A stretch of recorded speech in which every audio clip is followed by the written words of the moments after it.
এই, কে এখানে? আমার চোখ কেন বেঁধে রেখেছ? বলো আমাকে, কোথায় নিয়ে এসছো আমাকে? কে তোমরা? এই, বলো আমাকে।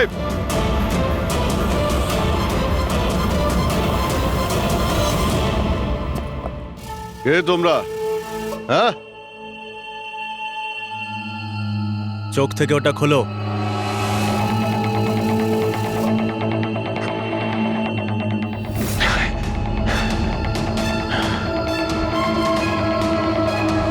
তোমরা জানো কাকে কিডন্যাপ করেছো? একজন সিআইডি অফিসারকে। অভিজিৎ, তুমি আর এখন কোনো সিআইডি অফিসার নও। Senior inspector Abhijit CID duty থেকে সাসপেন্ড থাকবে। ভয় পেও না, আমাদের থেকে তোমার কোনো ভয় নেই। আমাদেরকে নিজের বন্ধু ভাবতে পারো। বন্ধু? তোমরা কারা বলবে? সব জেনে যাবে অভিজিৎ, আমরা কে আর তোমার থেকে কি চাই। অন্ধকারে লুকিয়ে রয়েছো কেন? সাহস থাকলে সামনে এসো। আমরা অন্ধকারে আছি কারণ এই দেশ আর সমাজ আমাদেরকে আলোতে কাজ করতে দেয় না। তার মানে আমরাও তোমার মতো একজন আইনের রক্ষক, কিন্তু তুমি আইনের ছাতার তলায় কাজ করো আর আমরা ওর বাইরে। আমরা অপরাধীদের সরাসরি সুবিচার দিয়ে থাকি, না কোর্ট, না কাছারি, না এনকোয়ারি কমিশন, সোজা মৃত্যুদণ্ড। এক মিনিট, তোমরা কি বলছো? আমি কিছুই বুঝতে পারছি না।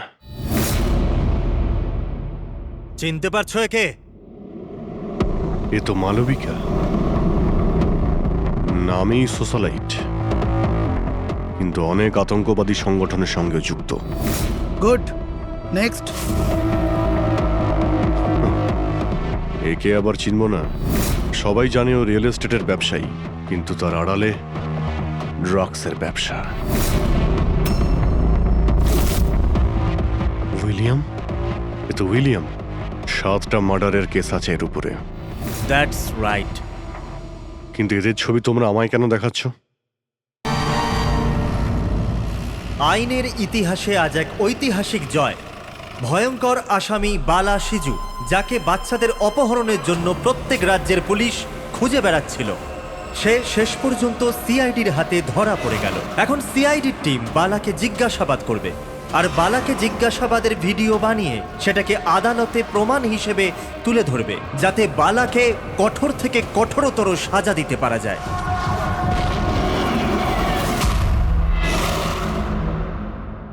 এক কাপ চা পাওয়া যাবে? ওই বাচ্চাগুলো কোথায় যাদের তুই বিক্রি করেছিস? আমি কোনো বাচ্চাকে বিক্রি করিনি। বাচ্চাটা দেশে আছে না বিদেশে আছে? আমার চাটা কোথায় গেল এসিপি স্যার? দেশে নাকি বিদেশে? চুপ! দেখ বালা, ওই বাচ্চাগুলোকেই তাদের মা বাবার কাছে পৌঁছে দেবো, আমি কথা দিয়েছি। যদি ওদের কিছু হয় না, তোর অবস্থা আমি এমন করব যেটা তুই স্বপ্নেও ভাবতে পারছিস না।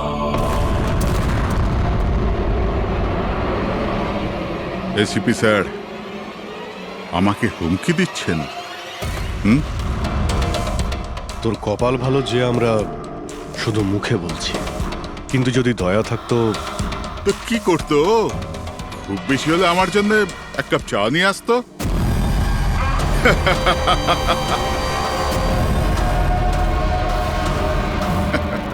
পা নিচে নামা। আরে ম্যাডাম, আপনি আমার জন্য চা বানিয়ে আনুন। তাছাড়া মেয়েদের কাজ ঘরেই হয়, এই সিআইডিতে কেন সময় নষ্ট করছেন আপনি? প্রবি, আর যদি আমার ম্যাডামের হাতের চা ভালো লাগে, হ্যাঁ, তো আমি ওর সাথে বিয়ে করবার ব্যাপারেও ভাবতে পারি। উকিল বাবু, এ কিন্তু বড্ড বাড়াবাড়ি করছে। কি তোর এত সমস্যা হচ্ছে কেন অভি? হ্যাঁ? তোর এই ম্যাডামের সাথে কোনো চক্কর চলছে নাকি রে? এটা কি করলেন আপনি? আমার ক্লায়েন্টের উপর হাত তুললেন আপনি।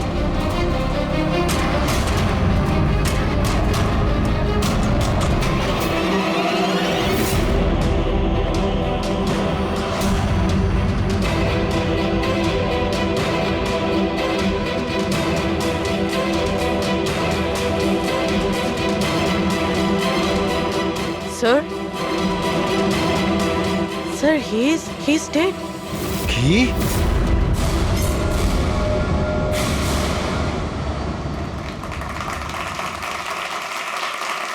Good evening ladies and gentleman and welcome to প্রশ্ন উত্তর। আমি আপনাদের হোস্ট অভয় কুমার আপনাদের স্বাগত জানাই। আজকের বিষয় একটা বিতর্ক যে আমাদের দেশের আইনের রক্ষাকর্তারা আইনের থেকেও কি বড়। আপনারা সবাই এটা নিশ্চয়ই শুনেছেন যে সিআইডির সিনিয়র অফিসার অভিজিতের উপরে বালা নামক এক ক্রিমিনালকে হত্যার অভিযোগ আরোপ করা হয়েছে।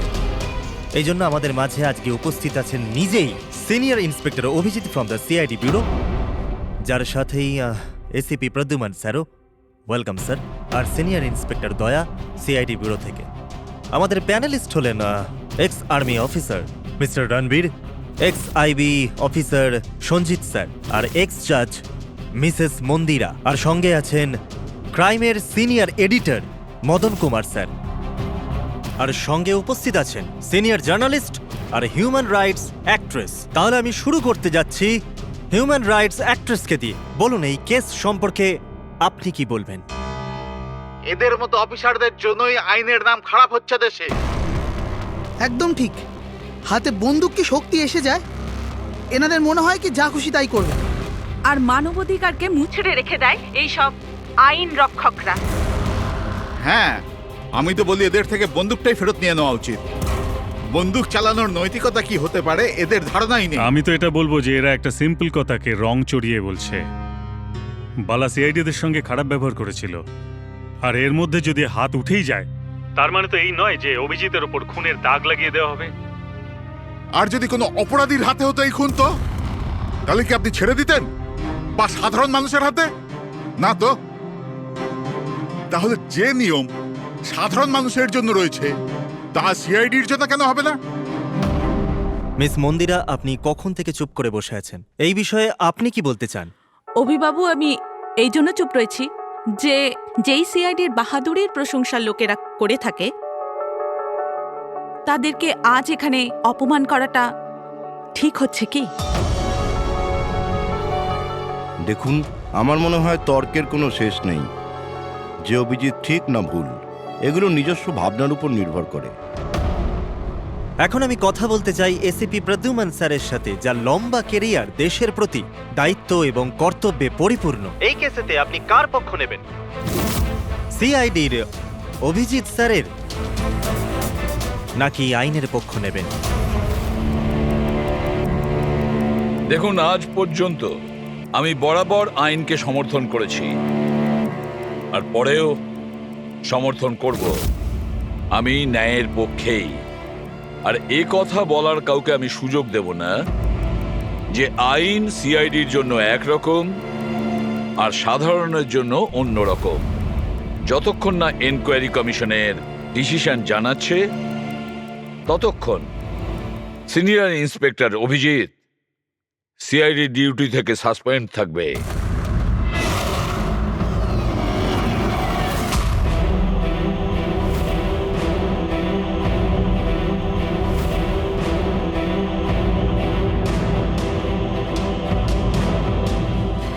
এক মিনিট স্যার।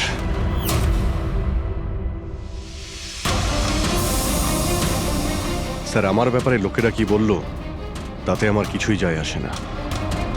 এইমাত্র আপনার মুখ থেকে যা শুনলাম তাতে খুব কষ্ট হচ্ছে স্যার। যা কিছু হয়েছিল আপনার সামনেই হয়েছিল, আপনি ওইখানে ছিলেন। আপনার বুকে হাত দিয়ে বলুন তো স্যার, আমি কি ইচ্ছে করে ওই লোকটাকে মেরেছি? আর যদি আপনার উত্তর হ্যাঁ হয়, তাহলে আমি আদালতের সিদ্ধান্ত শোনার আগেই নিজে গিয়ে ফাঁসি কাটে ঝুলে পড়বো স্যার। অভিজিৎ, রিল্যাক্স। না দয়া, অনেক হয়েছে। এরকম অনেকবারই হয়েছে।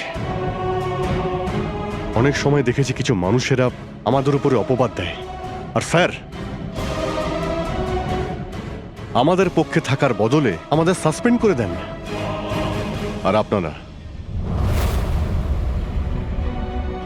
বড় বড় কথা বলছিলেন মানবাধিকারের। কি বলছিলেন আপনি? আমাদের হাত থেকে বন্দুক নিয়ে নেওয়া উচিত। আজ আপনারা বাড়িতে সুরক্ষিত হয়ে যে হোলি আর দীপাবলি কাটাতে পারেন, সেটা সেই কারণ আমাদের হাতে বন্দুক রয়েছে। সারা রাত ধরে আমরা জাগি যাতে আপনারা নিশ্চিন্তে ঘুমোতে পারেন।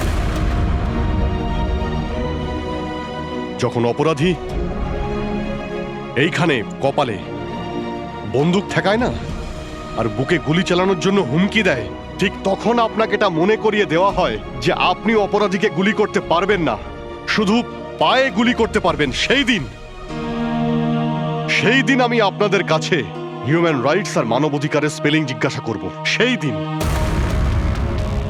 আজ আমি সবার সামনে জোর গলায় বলতে চাই, বালার মতো অপরাধীদের বেঁচে থাকার কোনো অধিকার নেই। এমনি তো আদালত তোকে ফাঁসিরই হুকুম দিত।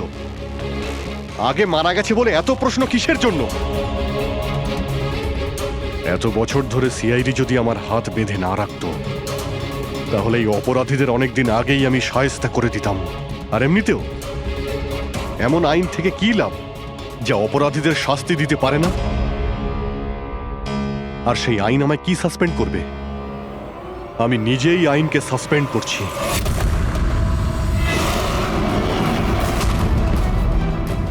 মনে সাহস আর পকেটে রেজিগনেশন নিয়ে আমি সবসময় ঘুরি।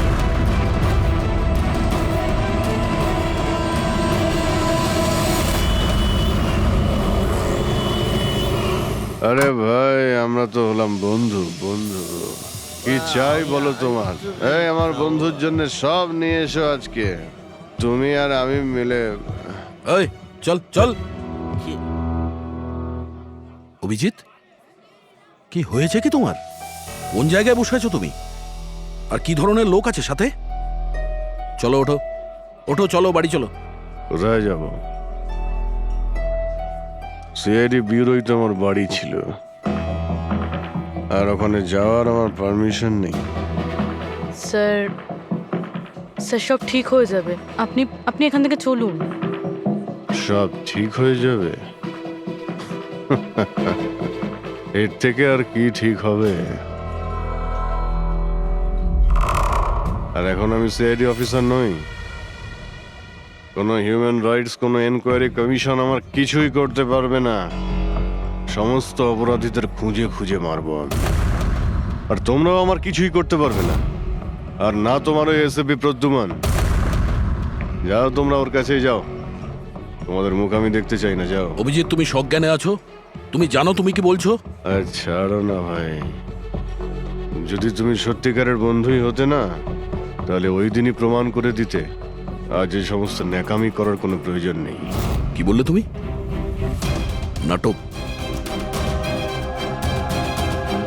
তোমার এটা নাটক মনে হলো? আবার কি? ঠিক বলেছ, একদম ঠিক বলেছ। স্যার, যাও যাও, তুমিও যাও।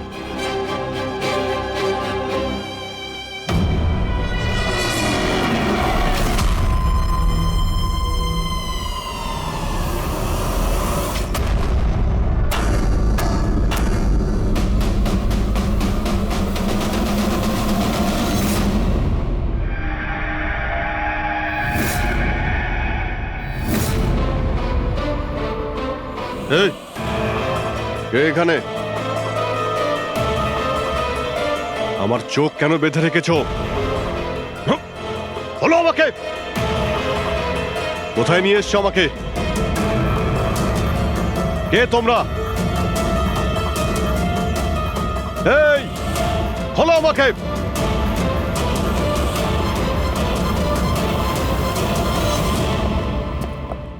কে তোমরা? হ্যাঁ, চোখ থেকে ওটা খোলো।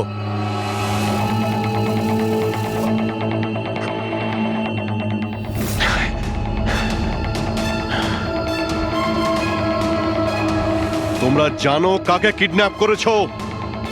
একজন সিআইডি অফিসারকে। অভিজিৎ, তুমি আর এখন কোনো সিআইডি অফিসার নও।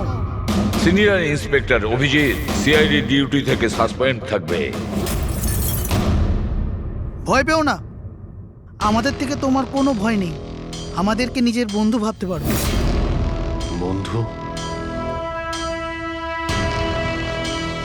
তোমরা কারা বলবে? সব জেনে যাবে অভিজিৎ, আমরা কে আর তোমার থেকে কি চাই। অন্ধকারে লুকিয়ে রয়েছো কেন? সাহস থাকলে সামনে এসো। আমরা অন্ধকারে আছি কারণ এই দেশ আর সমাজ আমাদেরকে আলোতে কাজ করতে দেয় না।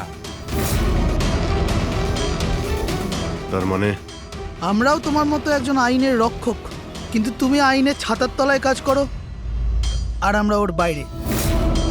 আমরা অপরাধীদের সরাসরি সুবিচার দিয়ে থাকি, না কোর্ট, না কাছারি, না এনকোয়ারি কমিশন, সোজা মৃত্যুদণ্ড।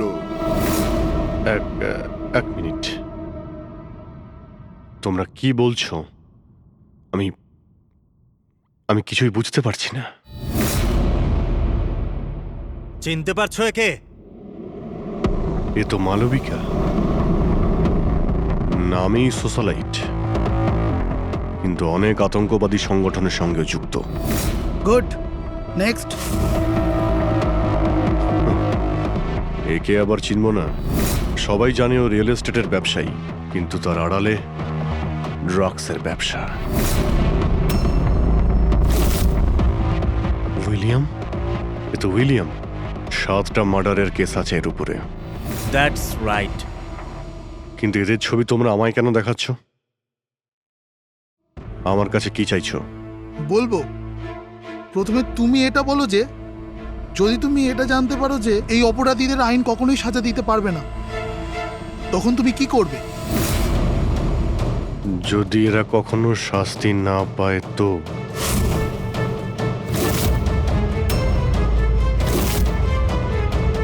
তো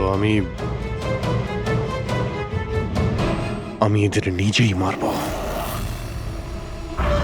আর এমনিতেও কোনো অপরাধীদের বেঁচে থাকার কোনো অধিকার নেই।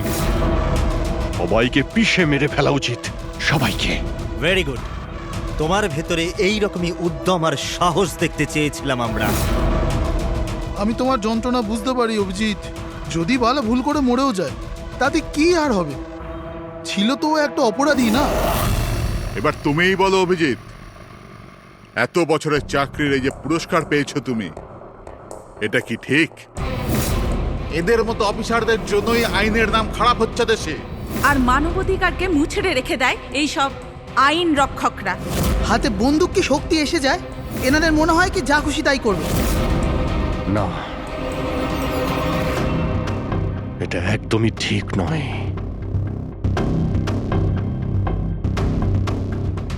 শুধু আমিই জানি সবার সামনে এইভাবে অপমানিত হতে ঠিক কেমন লাগে, কতটা যন্ত্রণা হচ্ছে আমার। আমরা বুঝতে পারছি অভিজিৎ, এই জন্যই তো তোমার দিকে বন্ধুত্বের হাত বাড়াতে চাই। আমাদের গ্যাংয়ের কাজ হলো এই অপরাধীদের শাস্তি দেওয়া, যাদেরকে আদালত খোলা ছেড়ে দিয়েছে। হাত মেলাবে আমাদের গ্যাংয়ের সাথে? এত কি ভাবছো অভিজিৎ? আমাদের সঙ্গে থাকবে নাকি ওই সিস্টেমের সাথে, যে অজান্তে হওয়া একটা ঘটনার জন্য তোমাকে শাস্তি দিয়েছে? আমি জানি না যে তোমরা কারা, তবে লড়াই যখন অপরাধ আর অপরাধীদের বিরুদ্ধে, তখন আমার উত্তর সবসময় হ্যাঁ। কিন্তু এর প্রথমে তোমাকে বিশ্বস্ততার পরীক্ষা দিতে হবে। বিশ্বস্ততার পরীক্ষা? এই লোকটা কে? গগন, যে 5 জন মহিলাকে খুন করেছে, আর আদালত একে মানসিক ভারসাম্যহীন হিসেবে মুক্তি দিয়ে দিয়েছে। নাও রিভলভার আর চালাও গুলি।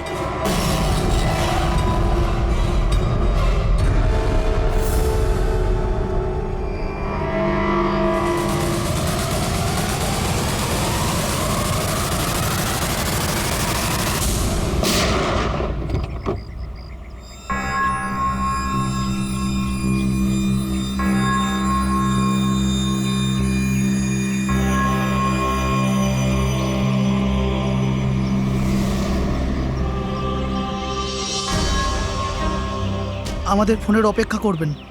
আর হ্যাঁ, যা আপনার অসুবিধা হলো না ওর জন্য সরি। আর একটা কথা মাথায় রাখবেন, ফোন সবসময় নিজের সাথে রাখবেন, যদি বাথরুম যেতে হয় তবেও।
আমি এসে গেছি।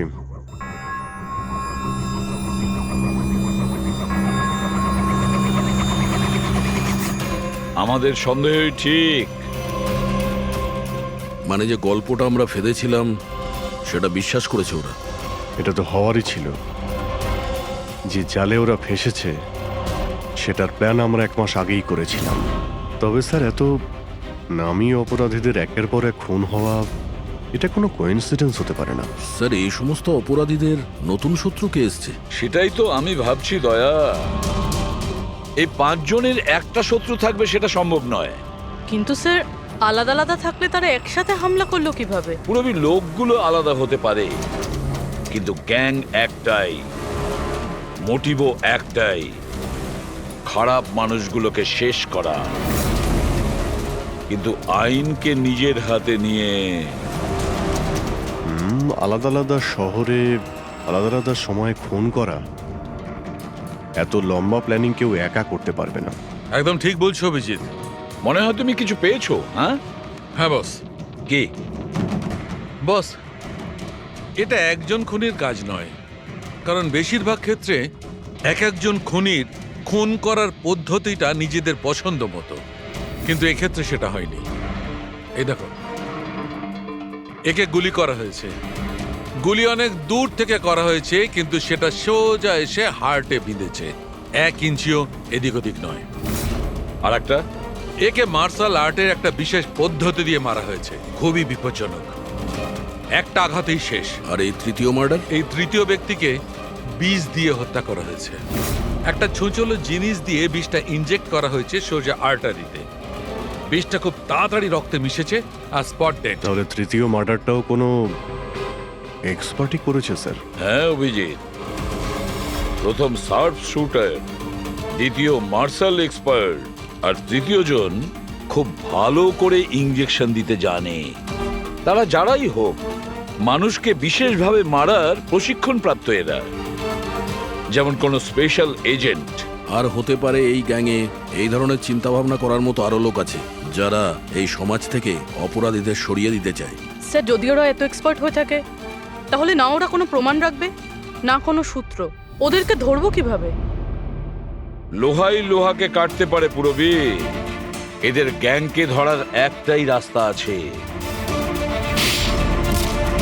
বালার মৃত্যুর নাটক। সবকিছু প্ল্যান অনুযায়ী হচ্ছিল স্যার।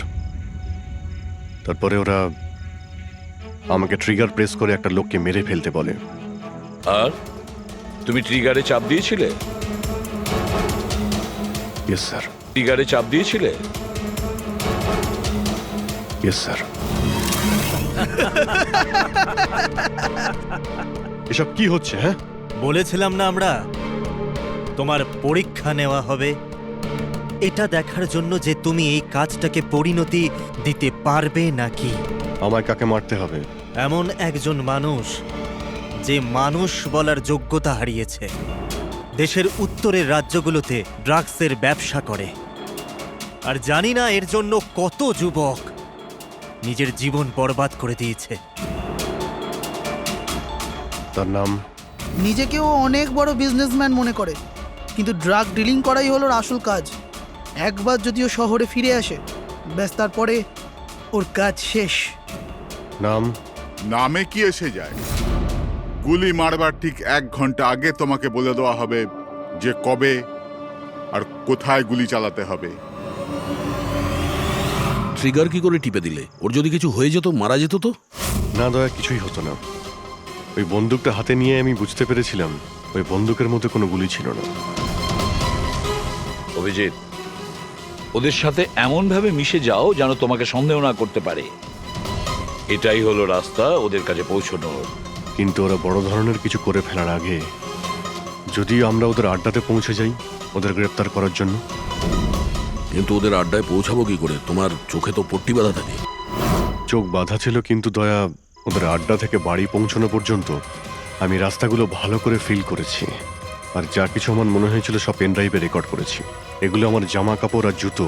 যদি এর থেকে কিছু সাহায্য পাওয়া যায় ওদের আড্ডায় পৌঁছানোর জন্য। স্যার, যা করতে হবে তাড়াতাড়ি করতে হবে। যে কোনো সময় আমার কাছে ফোন আসতে পারে ওই ড্রাগ ডিলারকে মারার জন্য। আর আমি এই ধরনের কাজ করতে চাই না যার পারমিশন আইন আমাকে দেয় না। যতক্ষণ আইন না বলছে আমরা কাউকে মেরে ফেলতে পারি না, সে কোনো বড় অপরাধী হলেও।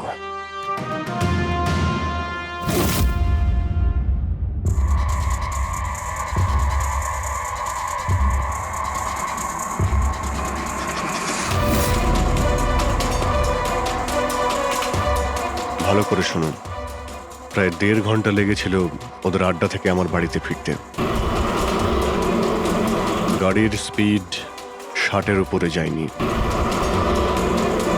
15 মিনিট গাড়ি ট্রাফিক জ্যামে আটকে ছিল। 10-15, আর ঠিক ওই সময় কাউকে শ্মশানে নিয়ে যাওয়া হচ্ছিল। আর হ্যাঁ, যখন আমি আড্ডা থেকে বেরিয়েছিলাম তখন ওখানে কোনো মন্দিরে আরতি হচ্ছিল যা মাইকে বাজছিল। প্রায় সব মিলিয়ে 6টা সিগন্যালে গাড়ি দাঁড়িয়েছিল, আর প্রায় 5টা ফ্লাইওভার ছিল। প্রত্যেকটা ফ্লাইওভার ক্রস করতে 40 থেকে 50 সেকেন্ড লেগেছিল। রেলওয়ে স্টেশন, একটা ফ্লাইওভারের নিচে রেলওয়ে স্টেশন ছিল যেখানে ট্রেনের অ্যানাউন্সমেন্ট হচ্ছিল। স্যার। হ্যাঁ বলো। এই দেখুন স্যার, এই দেখুন, অনিকেত কুমার স্যার। সিবিআই 2 দিন আগেই ওর সঙ্গে কথাবার্তা বলেছে। স্যার, দেশে অনেক জায়গায় ও ড্রাগসের ব্যবসা করে। এখন কোথায়? ফ্রেডি স্যার দেখছেন স্যার। স্যার, এটা প্যাডি, ধান। ও ধান। ওই যে তুমি অভিজিতের জামা থেকে যে সুতোটা এনেছিলে সেইটা একটা বস্তা সুতো, পাটের বস্তা। তাহলে ধান আর পাটের সুতো, তার মানে হচ্ছে এটা কোনো গোডাউন, কোনো একটা গোডাউনকে আস্তানা বানিয়েছিল ওরা। এমন একটা গোডাউন যেখানে সবজি বিক্রি হয় অথবা কোনো ধানের কল। স্যার, স্যার এই রুটটা নিয়েছে এরা। রুটটা সেই রকমই যেরকম অভিজিৎ স্যার বলেছে। আমার মনে হয় এটাই। Good job Purabi. হ্যাঁ ডক্টর সালুকে। কি অভিজিৎকে আনাজের গুদামে রাখা হয়েছিল? অনিকেত আজকে সকালেই গ্রিস থেকে ফিরেছে, এখন অব্দি অফিসেও যায়নি। আচ্ছা, গ্যাং থেকে ফোন আসবে অভিজিতের কাছে। আসবে ফোন।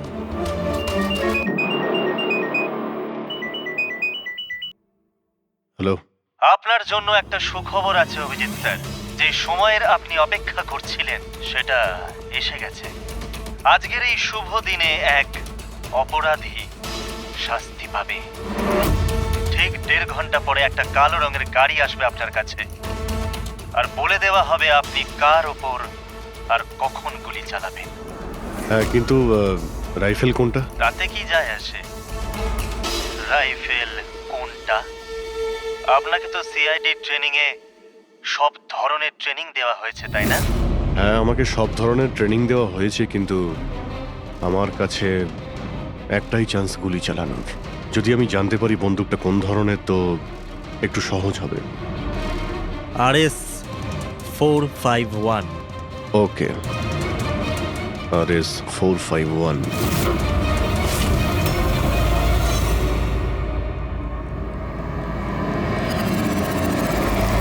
এটা কি বলছেন আপনি? আমার মৃত্যুর ভয় রয়েছে? তাহলে আমি যাবই না কোথাও, ঘরের মধ্যেই লুকিয়ে বসে থাকবো। আমি সমস্ত মিটিং ক্যান্সেল। অনিকেত, বাড়িতে লুকিয়ে থাকলে কোনো লাভ হবে না। ওরা প্ল্যান করে বসে আছে তোমাকে মারার জন্য। ওরা তোমাকে মেরেই ফেলবে। আপনারা কিছু করুন না, আপনারা সিআইডির লোক, বাঁচান আমাকে। বাঁচাবো আমরা তোমাকে। আর এবার গুলি আমাদের অফিসার তোমাকে করবে। তোমার জামার ভেতরে একটা বুলেট প্রুফ জ্যাকেট থাকবে আর কিছু রক্তের প্যাকেট। কিন্তু স্যার, লক্ষ্য এদিক ওদিক হয়ে গেলে যদি গুলি মাথায় লেগে যেত? কিচ্ছু হবে না, কারণ গুলিটাও নকল থাকবে। আর হ্যাঁ, তুমি তোমার কর্মফল ভোগ করবে। তোমাকে শো করে ওই মাস্টার মাইন্ডকে আমরা আগে ধরবো। এবারে বলো, মিটিং এর জন্য কোথায় যাচ্ছিলে তুমি? পরের মিটিং 1 ঘন্টার মধ্যেই হবে। এই মলের বাইরে একটা লঞ্চে হবে। মলের বাইরে? হ্যালো, আমার মনে হচ্ছে মিশনটা ক্যান্সেল করতে হবে। কিন্তু কেন? বালা বেঁচে আছে।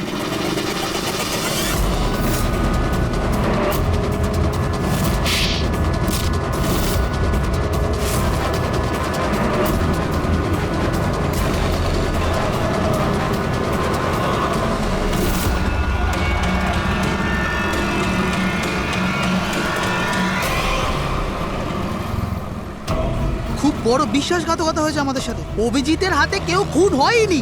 প্ল্যান ক্যান্সেল করব না আমরা। সিআইডি আর অভিজিৎকে এই বিশ্বাসঘাতকতার চরম মূল্য চোকাতে হবে।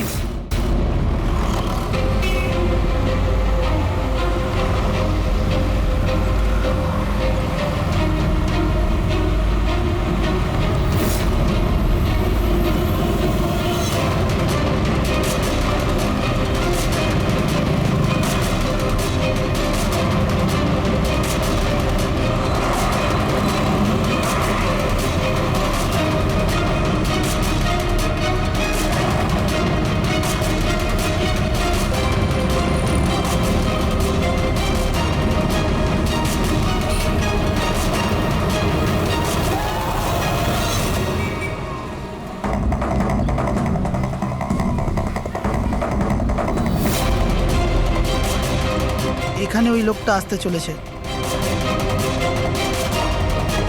কিন্তু ওই লোকটা কে? অপেক্ষা কর, জানতেই পারবি।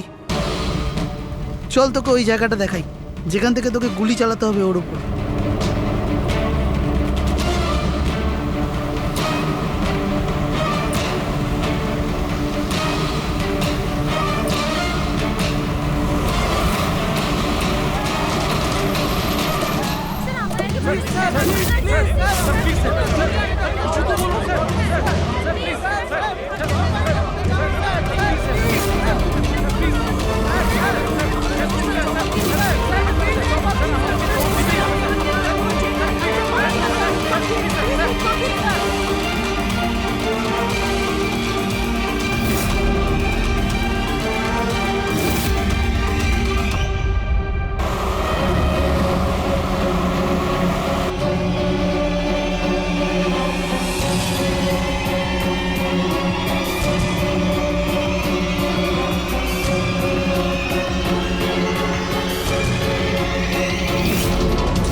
গোডাউন তো একদম খালি, কেউ নেই এখানে।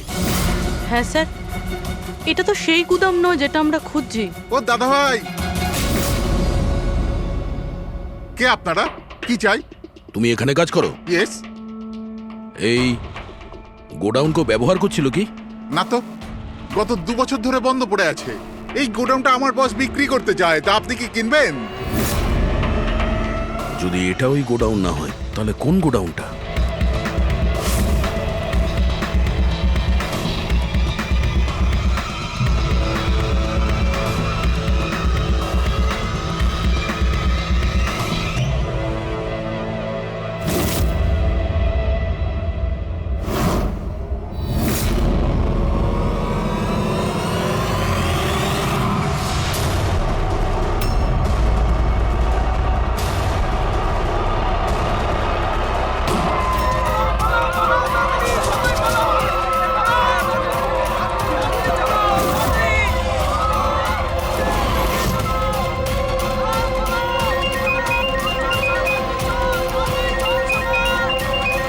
হ্যালো।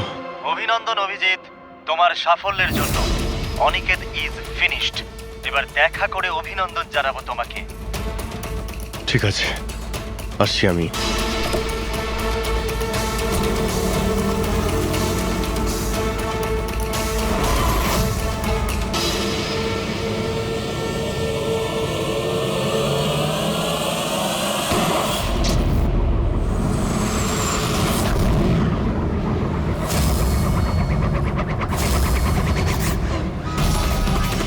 পঙ্কজ, ধরো, ছাড়বে না ওকে। ও নো স্যার। কি হয়েছে? স্যার আমি একটা ভুল করে ফেলেছি, ওই তিলকনগরের গুদামটা মিস করেছি। স্যার এই দেখুন স্যার, ওখানেও একটা মন্দির আছে, শ্মশান আছে, ফ্লাইওভার আছে আর রেলওয়ে ট্র্যাক। আচ্ছা, ওই গোডাউনটা না তো? কত দূর এখান থেকে? স্যার ট্রাফিক জ্যাম নিয়ে 40-45 মিনিট লাগবে। স্যার, অপরাধীরা জানতো আমাদের প্ল্যানটা। অভিজিৎ স্যারের নকল গুলি চালাবার কথা। অভিজিতের সামনে বিপদ, দয়াকে ফোন করতে হবে। দয়া, দেখো অনিকেতকে কেউ গুলি করেছে, আসল গুলি। হ্যাঁ, অভিজিতের সামনে বিপদ। ওদের আড্ডা জানতে পেরেছো? না স্যার, খুঁজছি। তাড়াতাড়ি তাড়াতাড়ি দয়া, আমাদের হাতে টাইম নেই।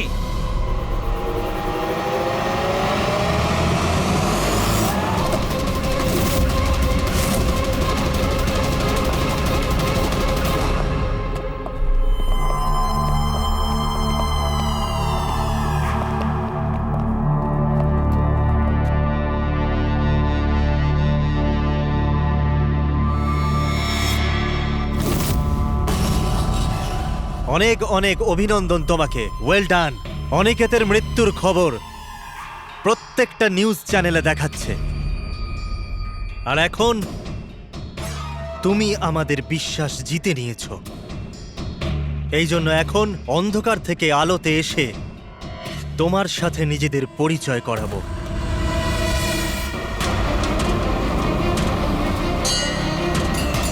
এই মন্দিরটা।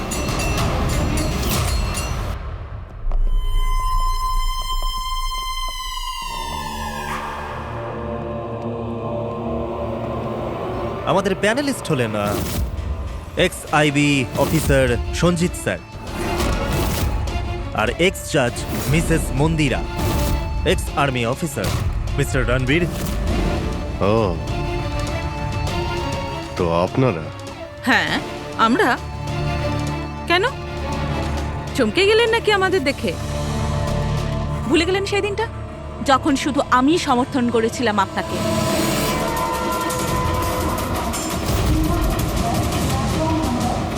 এই হচ্ছে রেলওয়ে স্টেশন। অভিজিৎ, আমাদের সবাইকার লক্ষ্য এক, অন্যায় সাফ করা। কিন্তু আপনাদের চতুর্থ সঙ্গী, ওনার কি হয়েছে? উনি কেন সামনে আসছেন না? আমি সামনে আসবো না, কারণ তুমি একজন বিশ্বাসঘাতক।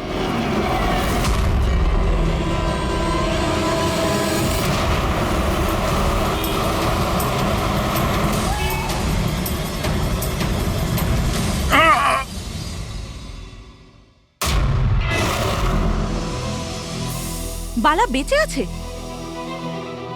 হ্যাঁ, এ বেঁচে আছে, কারণ এই সব কিছু সিআইডির প্ল্যান মাফিক কাজ ছিল আমাদের ফাঁসানোর জন্য। আর এই হচ্ছে শ্মশান ঘাট। আর অনিকেত?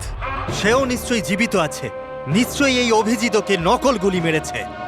অভিজিৎ, এই বেইমানির জন্য একটাই সাজা, শুধু মৃত্যু, শুধুই মৃত্যু।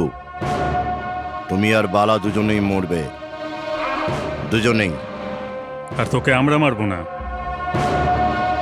তোকে এ মারবে। আমি কেন? কেননা একজন বাহাদুর এবং সৎ ইন্সপেক্টরকে মারা আমাদের নীতির বিরুদ্ধে। চল, তুই মার, নইলে আমরা তোকে মারবো। ও তো আপনারা এমনিই মারবেন। না, আমরা তোমাকে আর একটা সুযোগ দেব। চালাও গুলি। নেবালা, পিস্তল নে। এই নে।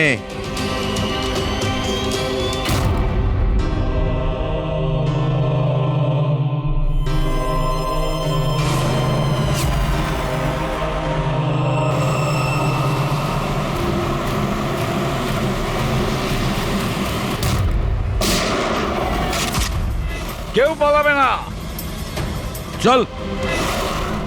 আমি আপনাদের হোস্ট অভয় কুমার। আমরা যা করেছি তাতে আমাদের কোনো আফসোস নেই। আমরা তো দেশের জন্য কিছু করতে চেয়েছিলাম, যেরকম আপনারা করে থাকেন। দেশের জন্য কিছু করা তো গর্বের বিষয়, কিন্তু তোমরা যে পথ বেছে নিয়েছো সেটা ভুল পথ, আইনের বিরুদ্ধে। তাহলে আইনই বা কোথায় 100% পারফেক্ট? এটা তো সেই আইনই যেটা থাকা সত্ত্বেও এত অপরাধী সমাজে মুক্ত হয়ে ঘুরছে। ওই অনিকেতকেও আপনি বাঁচিয়ে নিয়েছেন, তাই না?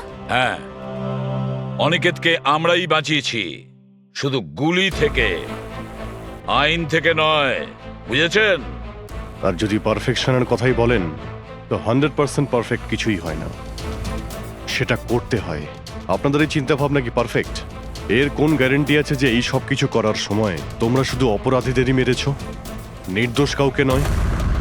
আর সেই আদালতের কাছে নিজের অভিযোগ জানিও, সেই আদালতকে যাকে তোমরা অশ্রদ্ধা করতে, আর সেই আদালতই তোমাদেরকে সংশোধন করবে। তারপরেই তোমরা বুঝবে যে দেশের আইনের মর্যাদা কিভাবে দিতে হয়। কেসটা খুবই জটিল ছিল স্যার। হ্যাঁ, আবার অপরাধীও ধরা পড়েছে, আরো একটা কেস ক্লোজ। তোমরা কি বাড়ি যাবে না নাকি? কিন্তু এখনো একজন অপরাধীকে ধরতে বাকি আছে। কি দয়া? Hello CID. কে আপনারা? কি চাই এখানে? আমি বিক্রম, ক্রাইম টিম থেকে। আমাকে এখানকার তল্লাশি নিতে হবে। এই হলো সার্চ ওয়ারেন্ট। তল্লাশি?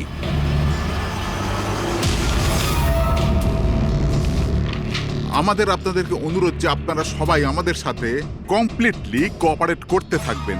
এটা কি আমরা জানতে পারি যে তল্লাশি কেন নেওয়া হবে? দমনের ফাঁসির কেসে আপনাদের সবার এগেনস্টে কমপ্লেন্ট আছে যে আপনারা সবাই এভিডেন্স নষ্ট করতে চেয়েছিলেন।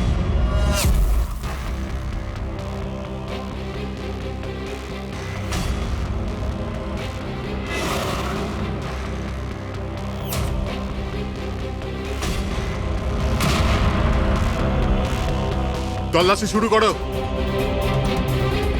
আপনাদের সবার ফোন রেকর্ড চেক করা হচ্ছে, আর আপনাদের সবার উপরে কড়া নজর থাকবে।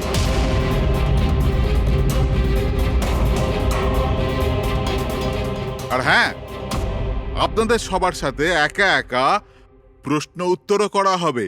আমার আপনাদের ব্যক্তিগত পরামর্শ হলো, যাই বলবেন একদম সত্যি বলবেন। এটাই সিআইডির ভবিষ্যৎ তৈরি করবে। এই, আমরা সিআইডির কোনো গ্যাসের বেলুন নয়। আর তুমি কে আমাদের ফিউচার ঠিক করার? হ্যাঁ, সিআইডির অস্তিত্ব সত্যের উপরে দাঁড়িয়ে রয়েছে, মিথ্যের উপরে নয়। হ্যাঁ হ্যাঁ, আমি জানি আপনারা সিআইডির লোক, জানি আমি।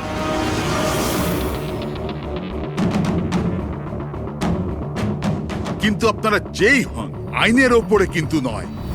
আর এখন সময় চলে এসেছে আপনাদের আইনটা মনে করা দরকার। হ্যাঁ, সেটা আমরা জানি যে আইনের ঊর্ধ্বে আমরা নই, আর আমরা আইনের সুরক্ষা করি, আইনের রক্ষাকর্তা। আমরা সিআইডি, আর গর্ব করে আমরা বলি আমরা সিআইডি অফিসার। আর আমাদের প্রতিটা রক্তের বিন্দু, প্রত্যেকটা ফোঁটা সিআইডি দেশের জন্য সমর্পণ করছে।